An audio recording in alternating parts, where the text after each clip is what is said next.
British సామ్రాజ్యం ఢిల్లీలో పాదశాల ఎదుట వంగి వంగి సలాం కొట్టినప్పుడు ఎక్కడుంది మీ బ్రిటిష్ సామ్రాజ్యం?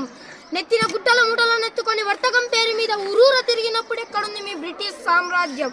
మీకు బట్టలు కట్టుకోవడం చేతగాని రోజుల్లో నా దేశం పట్టు వస్త్రాలను నేర్చింది. మీకు భాష తెలియని రోజుల్లో ఇక్కడ గణిత శాస్త్రం పుట్టింది. సమస్త శాస్త్రాలు పుట్టి పెరిగిన ఈ వేద భూమికి నీవు నాగరికత నేర్పావా?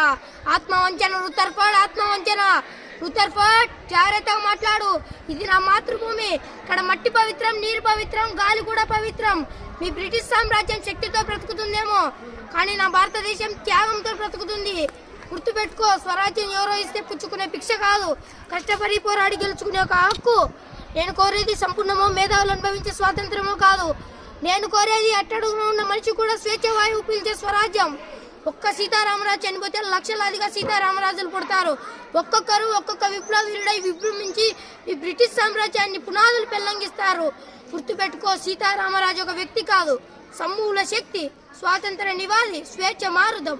నా మట్టిలో మట్టినై, నా నీటిలో నీటినై, నా ప్రజల ఊపిరిలో ఊపిరినై, మనసులో భావాన్నై, హృదయాల్లో జ్వాలనై గెలుస్తాను. అక్కడ కాదు రుతర్ఫర్డ్, ఇక్కడ కాల్చు. వందే మాతరం, వందే మాతరం, వందే మాతరం.